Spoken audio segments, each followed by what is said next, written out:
CITU అఖిల భారత 18వ మహాసభలు విశాఖపట్నంలో అత్యంత ఉత్సాహభరితంగా మొదలయ్యాయి. మూడో రోజుకి చేరుకున్నాయి. మూడో రోజుకి వచ్చిన సందర్భంగా వివిధ కార్మిక సంఘాలు ఈ చర్చల్లో పాల్గొనడం జరుగుతుంది. నెల్లూరు జిల్లా అధ్యక్షులు మన ముందున్నారు, ఆయన అజయ్ కుమార్ గారు. నమస్తే అండి. ఇప్పుడు కృష్ణపట్నం కంటైనర్ టెర్మినల్ పాయింట్ దాని ఆందోళన జరుగుతుంది మన జిల్లాలో, నెల్లూరు జిల్లాలో.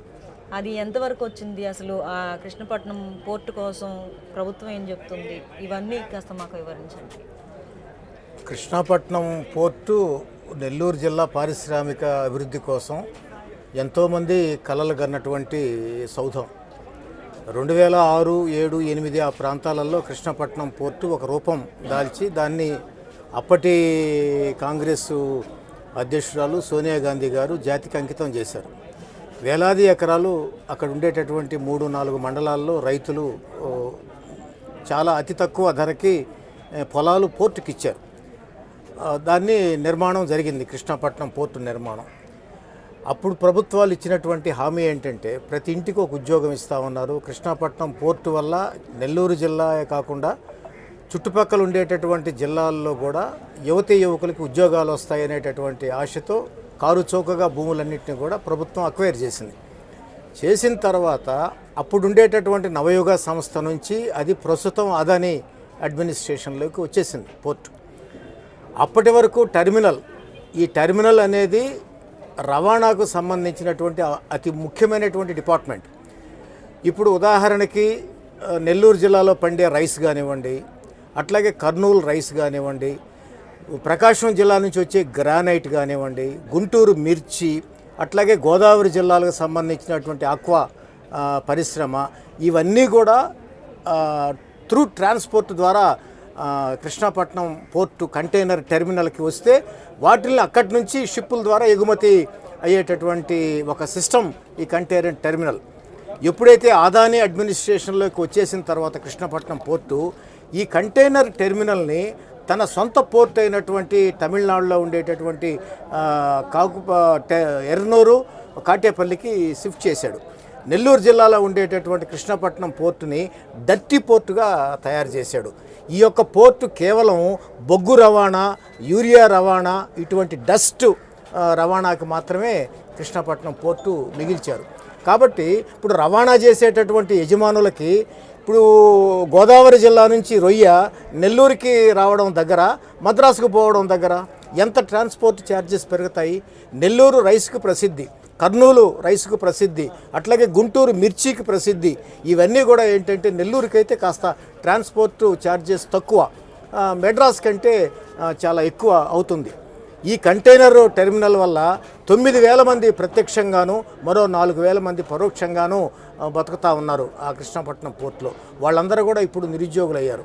కృష్ణపట్నం పోర్టు ఈరోజు కాలుష్య పోర్టుగా తయారైంది. కాబట్టి ఏదైతే కృష్ణపట్నం పోర్టులో ఈ కంటైనర్ టెర్మినల్ ఉందో దాన్ని కొనసాగించాలని చెప్పి ఆందోళన దాదాపు 1 సంవత్సరం నుంచి రాజకీయాలకు అతీతంగా అన్ని ట్రేడ్ యూనియన్లు, అక్కడ కార్మికులు, ఉద్యోగులు, ప్రజలు అందరూ కూడా పోరాడుతూ ఉన్నారు. మరి చంద్రబాబు నాయుడు గారు అధికారంలోకి వచ్చే ముందు ఎన్నికల ప్రామిస్ కూడా అది చేశాడు. కానీ అదాని మెడలు వంచేటటువంటి సత్తా మరి కూటమి ప్రభుత్వానికి ఉందో లేదో మరి ఆయనే చెప్పాలి. 1.5 సంవత్సరం దాటిపోయింది. మరి నరేంద్ర మోడీ గారి జేబులో మనిషిగా ఉండేటటువంటి అదాని యథేచ్ఛగా ఒకవైపు కార్మికుల దోపిడీ, ఉండేటటువంటి వనరుల దోపిడీ, మరొక పక్కన కంటైనర్ పోర్టు టెర్మినల్ కూడా ఈరోజు ఆయన సొంత పోర్టుకు తరలించుకోవడం అనేది మన ఆంధ్ర రాష్ట్రానికి నష్టం. ఒక నెల్లూరు జిల్లా లేకపోతే కడప జిల్లా, గుంటూరు జిల్లానే కాదు, ఆంధ్ర రాష్ట్రానికి నష్టం. దానికోసం తిరిగి సాధించుకునేంత వరకు కూడా సిఐటియు అట్లాగే ఇతర కార్మిక సంఘాలని, ప్రజల్ని కలుపుకొని పోరాడుతూ ఉంది. సాధించేంత వరకు కూడా మేము పోరాడతాం. ఏపీ జెన్కో కార్మికుల పోరాటం జరుగుతుంది. దాని ఫలితంగా ఏమన్నా సాధించుకున్నామా, లేకపోతే ఆ పోరాటం ఎలా జరుగుతుంది అనేది? ఖచ్చితంగా అమ్మ, జెన్కో అనేది ఒక ప్రభుత్వ రంగ సంస్థ. దాన్ని కూడా అదాని జోబులో పెట్టుకోవాలని ప్రయత్నం చేస్తూ ఉన్నాడు. ఎవడి అదాని అని చెప్పి అక్కడ కార్మిక వర్గం ప్రశ్నిస్తూ ఉంది. ఇప్పుడు కృష్ణపట్నం పోర్టుకి జానెడు దూరంలో ఉండేది ఏపీ జెన్కో. ఆయనకు ఈరోజు మనం పేపర్గా చదివితే ఎక్కడెక్కడో విదేశాల్లో, ఆస్ట్రేలియాలో ఎక్కడో బొగ్గు నిల్వలు ఉన్నాయి, దక్షిణాఫ్రికాలో. ఆ బొగ్గు అంతా కూడా సముద్రం నుంచి రావాలా. సముద్రం నుంచి వచ్చేదానికోసం ఆయనకు ఓడరేవు కావాలా. ఇచ్చేసాం, కృష్ణపట్నం పోర్ట్ ఇచ్చేసాం. దాని పక్కనే జెన్కో ఉంది, ఆ జెన్కో మీద కూడా అదాని కన్నుబడింది. కాబట్టి జెన్కో నాకు కావాలా అనేటటువంటి దుర్బుద్ధి అదాని అడ్మినిస్ట్రేషన్కి వచ్చింది. దానివల్ల జెన్కోని కూడా ప్రైవేట్గా కొనుక్కోవాలనుకున్నాడు. అక్కడ కార్మికులు పోరాడి దాదాపు సంవత్సరం రోజుల పాటు అదానికి వ్యతిరేకంగా పోరాడి ప్రస్తుతానికి దాన్ని నిలుపుకున్నాం. ఏ రోజైనా దాన్ని కబళించేటటువంటి ఆలోచన కేంద్ర రాష్ట్ర ప్రభుత్వాలకి ఉంది. అదానికి కట్టబెట్టాలనేటటువంటి ఆలోచన కూడా వాళ్ళకుంది. దాన్ని ఖచ్చితంగా వ్యతిరేకిస్తాం. సంవత్సరం రోజులు పోరాడి నిలబెట్టుకున్నాం. భవిష్యత్తులో కూడా మరిన్ని పోరాటాలు చేసి దాన్ని నిలబెట్టుకుంటాం. ప్రైవేటైజేషన్కి మేము సిద్ధంగా లేము. మున్సిపల్ మంత్రి గారు నెల్లూరులో ఉంటున్నారు. మున్సిపల్ కార్మికుల సమ్మెకి దిగాల్సిన పరిస్థితి ఏర్పడింది.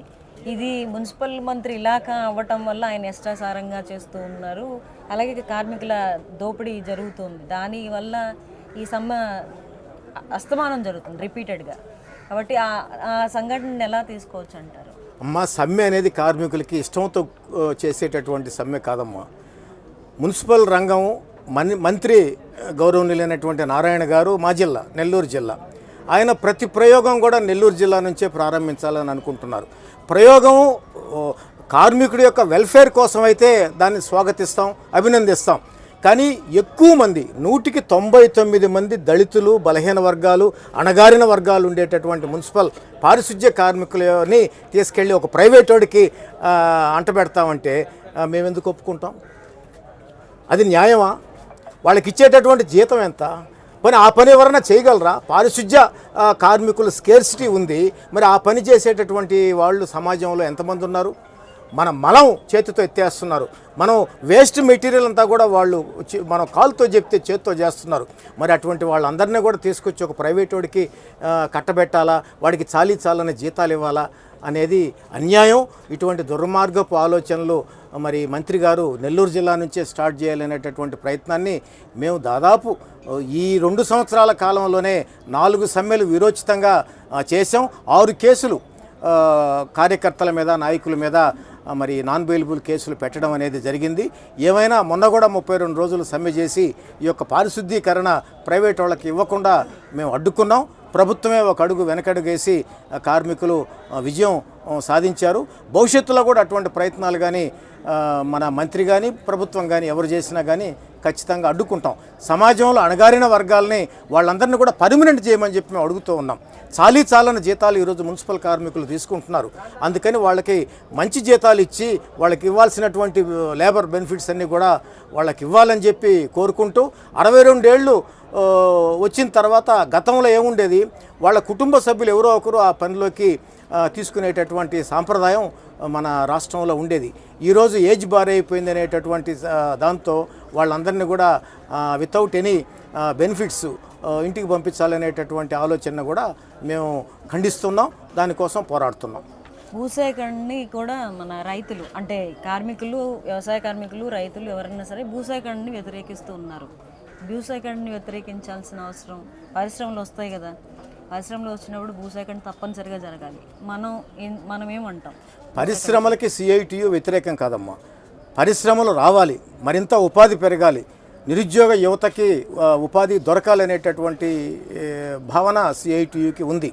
కానీ ఆంధ్రదేశంలో ఇటు శ్రీకాకుళం దగ్గర నుంచి చెన్నై వరకు ఒకవైపు సముద్రం, తూర్పు వైపు సముద్రం, పడమర వైపు నేషనల్ హైవే, ఈ రెండింటి మధ్య ఉండేటటువంటి భూములన్నింటినీ కూడా కారు చౌకగా కొట్టేసి కార్పొరేట్లకు ఇవ్వాలనేటటువంటి ఆలోచన నరేంద్ర మోడీ గారి ప్రభుత్వానికి, అట్లాగే మన ఆంధ్ర రాష్ట్రంలో ఉన్న ప్రభుత్వానికి వచ్చింది. దానిలో భాగంగానే సారవంతమైనటువంటి భూములన్నింటినీ కూడా అవి కొట్టేయాలనేటటువంటి ప్రయత్నం శ్రీకాకుళంలో జరుగుతూ ఉంది, అట్లాగే నెల్లూరులో జరుగుతూ ఉంది, గోదావరి జిల్లాలో మరి జరుగుతూ ఉంది. ఈ భూములన్నింటినీ కూడా కారు చౌకగా కార్పొరేట్లకు ఇచ్చి సస్యశ్యామలంగా ఉండేటటువంటి పొలాలన్నింటినీ కూడా మరి వాళ్ళకి ఇవ్వడం అనేది కరెక్ట్ కాదు. పారిశ్రామికీకరణ ఎక్కడ జరగాలో అనువైనటువంటి భూములు, వేస్ట్ ల్యాండ్స్ చాలా ఉన్నాయి. ఇప్పుడు ఉదాహరణకి కరేడులో భూసేకరణ జరిగింది. ఇండో సోలార్ పరిశ్రమ పెట్టాలా, 8,000 ఎకరాలు కావాలని చెప్పి అడిగారు. ప్రపంచంలో ఎక్కడ కూడా 400 ఎకరాల కన్నా కూడా భూసేకరణ ఆ యొక్క ఫ్యాక్టరీకి జరపల. మరి నీకు 8,000 ఎకరాలు దేనికి? ఆ 8,000 ఎకరాలు 3 కార్లు పండేటటువంటి పొలాలు కావాలా? సస్యశ్యామలమైనటువంటి పొలాలు కావాలా? మరి మామిడి పండ్లు సపోటా పండ్లకు ప్రసిద్ధి ఉలవపాడు మండలం, ఆ ఊరు కరేడు. మరి ఆ ఊరిలో ఉండేటటువంటి పొలం మీకెందుకు కావాలా? ఇప్పుడు ఇండో సోలార్ పరిశ్రమ దొనకొండలో పెట్టుకోవచ్చు, లేదా కనిగిరిలో పెట్టుకోవచ్చు, లేదా దగదర్తి మెట్ట ప్రాంతాలలో పెట్టుకోవచ్చు, అక్కడ ఉపాధి వస్తుంది. మరి ఈ సారవంతమైనటువంటి భూములు కొల్లగొట్టాలంటే ఖచ్చితంగా సిఐటియు, ఇతర ప్రజా సంఘాలు, రైతు సంఘాలు అన్నీ కూడా వ్యతిరేకించి దాదాపు 1 సంవత్సరం రోజుల నుంచి అక్కడ పోరాడుతూ ఉన్నారు. అక్కడే కాదు, శ్రీకాకుళం జిల్లాలో కూడా మళ్ళీ ఇండోసోల్ పరిశ్రమ పెట్టాలనేటటువంటి ప్రయత్నం జరుగుతూ ఉంది. అంటే వ్యక్తుల అభివృద్ధి కోసం ఈ ప్రభుత్వాలు, అటు జగన్మోహన్ రెడ్డి గారు కానివ్వండి, చంద్రబాబు నాయుడు గారు కానివ్వండి, నరేంద్ర మోడీ గారి మద్దతుతో వ్యక్తుల్ని అభివృద్ధి చేసేదానికోసం, కార్పొరేట్లని అభివృద్ధి చేసేదానికోసం రైతులు, చిన్న చిన్న కార్మికుల కడుపు కొట్టేటటువంటి ఈ భూసేకరణ విధానాన్ని సిఐటియు వ్యతిరేకిస్తూ ఉంది. రవాణా రంగంకి వచ్చేసరికి 279 చట్టాన్ని చెప్తూ ఉన్నారు. ఆ సమస్యలు ఏంటి, వాటి గురించి మనం ఏం చేస్తాం? ఇప్పుడు రవాణా రంగం కూడా ఒక చిన్న ఉదాహరణ. ఆటో కార్మికుడికి హెల్మెట్ లేదని నెల్లూరు జిల్లాలో ఫైన్ వేశారు. ఆటో కార్మికుడికి హెల్మెట్ లేదని, విచిత్రమేగా. మోటార్ సైకిలిస్ట్కి హెల్మెట్ లేదంటే అర్థం ఉంది. అంటే ఏది దొరికితే అది. ఇప్పుడు ఊబర్, ఓలా ఇటువంటి కార్పొరేట్ శక్తులు ట్రాన్స్పోర్ట్ రంగంలోకి వచ్చిన తర్వాత వాళ్ళ కాళ్ళ మీద వాళ్ళు బ్రతికేటటువంటి యువత ఎవరైతే ఉన్నారో, దాదాపు మన ఆంధ్ర రాష్ట్రంలో 1,00,000 మంది ఉన్నారు ఆటో కార్మికులు. అట్లాగే ట్రాన్స్పోర్ట్ కార్మికులు, మినీ లారీలు, వీళ్ళందరూ కూడా ఈ కార్పొరేటీకరణ అయిన తర్వాత ఒక్కొక్క యజమానికి 100, 200, 1000 లారీలు ఉన్న తర్వాత చిన్న చిన్న ట్రాన్స్పోర్టు కార్మికులు అట్లాగే యజమానులు కూడా ఈ యొక్క విధానాలకి ఇబ్బంది పడిపోయి తమ లారీలను కానీ అట్లాగే చిన్న చిన్న ట్రక్కులను కానీ అమ్ముకునే స్థితికి వచ్చింది. కనీసం ఇన్సూరెన్స్ ప్రీమియం కట్టుకోలేనటువంటి స్థితి, కిస్తీ కట్టుకోలేనటువంటి స్థితి ఈరోజు ట్రాన్స్పోర్ట్ రంగానికి వచ్చింది. అట్లాగే టోల్ గేట్లు పెట్టారు. ఫస్ట్ మనకు చెప్పిన మాట ఏంటి, టోల్ గేట్లు ఎన్ని సంవత్సరాలు ఉంటాయని? 5 ఏళ్ళు 10 ఏళ్ళు ఉంటాయి. ఇప్పుడు టోల్ గేట్లు పెట్టి దాదాపు 25 సంవత్సరాలు అయితే ప్రతి సంవత్సరం పెంచుతూ ఉన్నారు.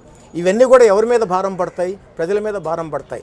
అట్లాగే ఇన్సూరెన్స్ ప్రీమియం కూడా, ప్రైవేట్ ఇన్సూరెన్స్ ప్రీమియం వచ్చేసిన తర్వాత ఫీల్డ్లోకి గవర్నమెంట్ ఇన్సూరెన్స్ కంపెనీలన్నీ కూడా మూలబడిపోయి ప్రైవేట్ వాళ్ళకి ఈరోజు పట్టం కడుతున్నారు. కార్మికులు పోరాడుతూ ఉన్నారు. మోటార్ వెహికల్ యాక్ట్ అమెండ్మెంట్ చేసిన తర్వాత అదొక గుదిబండగా, ఉరి తాడుగా ఈరోజు ట్రాన్స్పోర్ట్ కార్మికులకి పడింది. దాన్ని వ్యతిరేకిస్తూ కూడా సిఐటియు తీర్మానం చేసింది. మరిన్ని పోరాటాలకి ఈ 18వ మహాసభలు శ్రీకారం చుట్టుతున్నాయి. చివరిగా మహాసభల్లో మీ పోరాటం కోసం నిర్ణయించుకున్న ఏమన్నా 1-2 అంశాలు తీసుకురండి. ఈ 2-3 రోజులు చాలా సీరియస్గా కార్మికులు, మధ్యతరగతి ఉద్యోగులు యొక్క సమస్యల మీద చర్చలు జరుగుతూ ఉన్నాయి.